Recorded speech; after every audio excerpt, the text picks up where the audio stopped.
Boys and girls, ladies and gentlemen, children of all ages. This is Jesse with the Common Nerd, bringing you pop culture and all things 33 common sense lens. And you know, I was never really a Last of Us fan, right? I didn't really get into the first video game. I heard really great things at the time. Just wasn't much into gaming at the time. But needless to say, boys and girls, we saw what happened with Last of Us 2, right? The game that had completely and totally destroyed Naughty Dog for all intents and purposes with their fans. And of course, we saw the very same kind of success that we saw with HBO's season 1 of The Last of Us, which a lot of people loved, which of course stars Pedro Pascal, who I absolutely cannot stand in any way, shape, or form. That guy is way overused in Hollywood, and of course he cannot help but run his mouth while people like Gina Carano get fired from the Walt Disney Company, but that's something for a different video out there. Needless to say, boys and girls, it looks like history is not just repeating itself, but it's also rhyming, because guess what's happened with The Last of Us Season 2? After a phenomenal and absolute gangbusters of a Season 1, great success for HBO Max, well, needless to say, ladies and gentlemen, just like all of the fans were extremely upset and completely and totally checked out after the stuff in Last of Us 2, well, now that history has repeated itself and they've done the exact same thing in the show, which, to give credit where credit is due, at least they're sticking exactly to the source material. Well, needless to say, the fans had the exact same reaction to the television series as they did to the video game, and they are checking out because the ratings are plummeting for this show. They have lost significant chunks of their audiences, and honestly, the ratings aren't all that great to begin with when you really think about some of the stuff we've seen in the past. So we're going to check out this article for thatparkplace.com, getting into the juicy details of exactly why the audience has decided to check out from this show. But before we do, if you do enjoy our content, hit that like button, share with all your friends, and subscribe or follow if you have not already, boys and girls, because we just crossed 1,900. We are sailing our way towards 2K once again, and I could not do that without every single one of you. Also, leave us a comment in the section down below. Have you been enjoying The Last of Us? Are you very disappointed that The Last of Us Season 2 decided to follow the exact same storyline in the game? Or did this not surprise you in any way, shape, or form, and you think a lot of people are just overreacting because they didn't know the source material?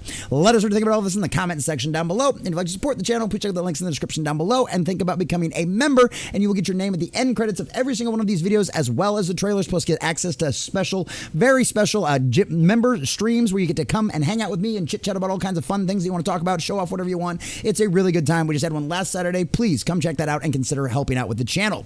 All right, boys and girls, ladies and gentlemen, from thatparkplace.com and our dear sweet Marvin Montanaro. The Last of Us Season 2 viewership tanks after controversial Joe and Abby scene in second season. Dun dun dun. Things aren't going very well, and needless to say, considering there was only 2 games, there's probably not going to be a 3rd season either, but we'll see what happens. Like him or hate him, I hate him, Pedro Pascal's portrayal of Joel Miller helped anchor The Last of Us as one of the HBO's standout successes. But just 2 episodes into its 2nd season, the showrunners made the bold decision to maintain one of the original video game's more controversial decisions and end the character. Yeah, needless to say, the character and the relationship between Abby and Joel, you really built up the entire time in the first game. Well, just like they did in the second game, the 2nd season of this show has decided to take a club right to his head and take him out. And according to reports, it's even more aggressive than what they actually did in the video game, which of course has sparked controversy online among critics and fans alike. Kind of interesting to see. This sparked not only controversy, but a sharp decline in The Last of Us Season 2's viewership. And I'm sure that next episode that came out with all of the wonderful visit to Gay Town, yeah, I'm sure that's really going to pull the audience back in. After all, I'm going to be a dad. What? The moment arrived in episode 2, Through the Valley, which aired on April 20th, 2025. In a near frame-for-frame adaptation of the original video game, Joel is ambushed just outside Jackson, Wyoming, and taken out in an unexpectedly swift and jarring sequence. Yep, just like in the video game that shocked and caused the entire world to freak out over Naughty Dog, because Naughty Dog lied continuously in the trailers about that game over and over and over again. Yeah, they decided to go with the exact same thing and just stick true to the source material, which, like I said, give credit where credit is due. Fans are always complaining they don't stick to the source material. It's just like, well, this wasn't exactly source material you wanted to stick to, now was it? For audiences unfamiliar with the source material, the scene landed like a gut punch. which obviously we know there's a lot of general audience out there that never played the video game and did indeed tune into this show and knew nothing about the story just because maybe they like Pedro Pascal and they wanted to see him in something again. Yeah, needless to say, they were in for a bit of a shocker. The numbers show that the many viewers have purposely avoided the second episode after hearing about the brutal scene, and many others still didn't return the following week. According to Programming Insider, the season 2 premiere pulled in 938,000 linear views in the US. Not bad numbers, but not exactly great numbers. Really, you're looking for stuff in the millions if you really want to say something's a slam dunk. I mean, literally, we've seen stuff over there at Disney do better than this. So, and especially after the numbers the Penguin was pulling in, HBO, this one isn't doing so great for you. Episode 2 saw that number fall to just 643,000, a staggering 31.5% drop. They lost almost a third of their audience from episode 1 to episode 2. Obviously, this might have had something to do with the fact that obviously spoilers and everybody found out about all that kind of stuff and everything else. But needless to say, a 31% drop, that is insane. And guess what? Not everybody came back for episode 3. Episode 3 posted a partial recovery with 768,000 viewers, but that still trailed the premiere by over 170,000 viewers. That is insane. Almost a 200,000 viewer loss. Tell me, in what world or what company do you know of, especially some of the smaller companies out there, where you could lose almost 200,000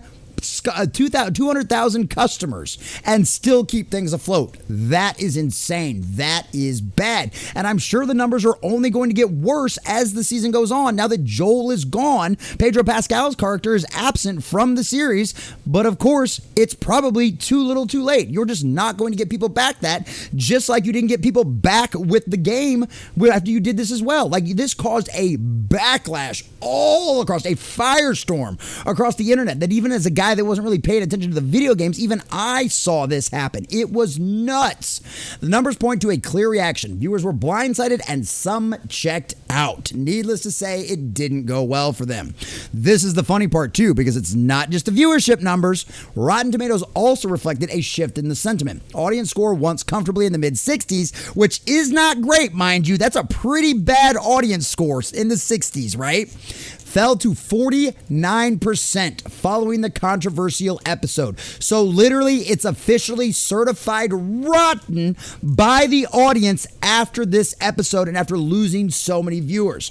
Metacritic showed a similar trend, with its user rating dropping from 6.3 to 4.1. This is abysmal. Fans of this show are hating this decision. And there was a lot of questions early on when we knew we were going to get a season 2 after season 1 was such a success for HBO Max and so many people loved it.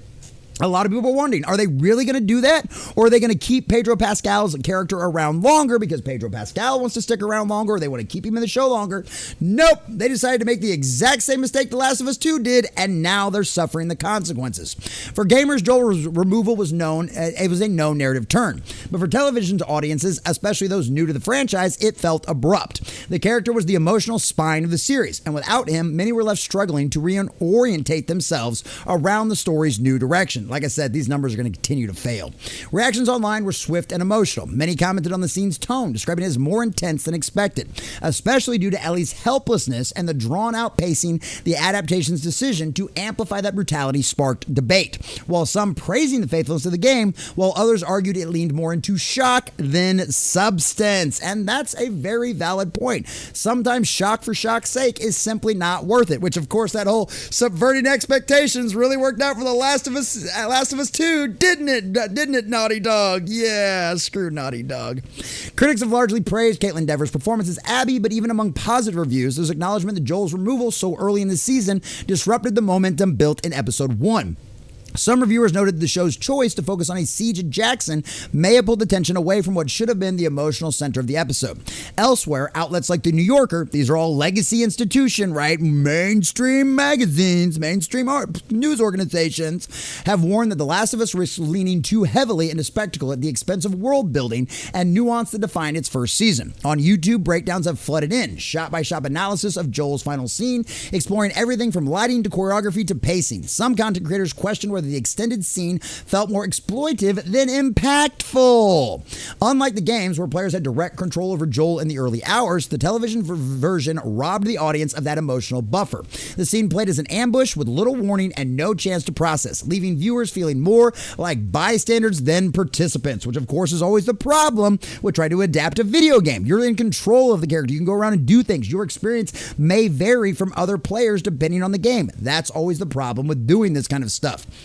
Despite the backlash, many insider voices have defended the decision, arguing that it sets the stage for Ellie's arc of revenge. Yes, that's right. It's all going to be about the little girl out there going forward who for some reason can take out big, bad, full-sized men, even though she probably weighs 100 pounds sopping wet, and for some reason is better at gun kata than literally the guys from a lot of the movies out there. Like, it literally, she's better than Christian Bale at gun kata, and that literally makes no sense whatsoever.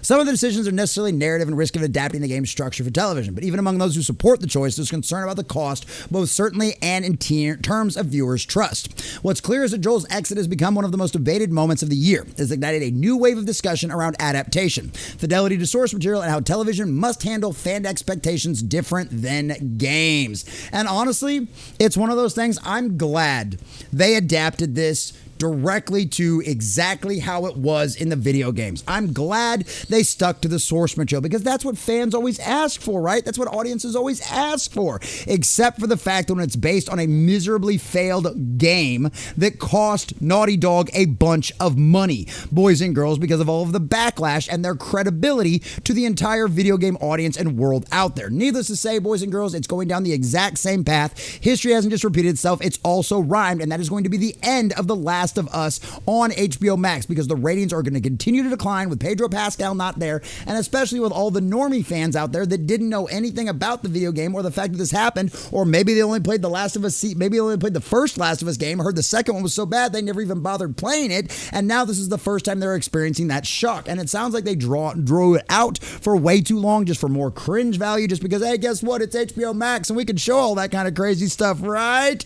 Needless to say, the audiences have checked out, and this show will continue to fail exactly as it deserves to. Boys and girls, Last of Us 2 failed, and it looks like Last of Us 2 Season 2 is going to fail miserably as well. HBO Max, you decided to get into bed with one of what was the biggest mistakes in video game history out there, and now you are going to be suffering the consequences. And trust me, I'm super excited to report on to you that another Pedro Pascal series is absolutely flopping in the ratings. The fans are checking out, and they are making their voices heard, and this series will fail just like everything else that has upset its audience. Because after all, at the end of the day, the fans are what decide what fails and what succeeds. And clearly the fans are deciding that Last of Us Season 2 is going to fail. After all, Naughty Dog, you're getting exactly what you deserve. Again.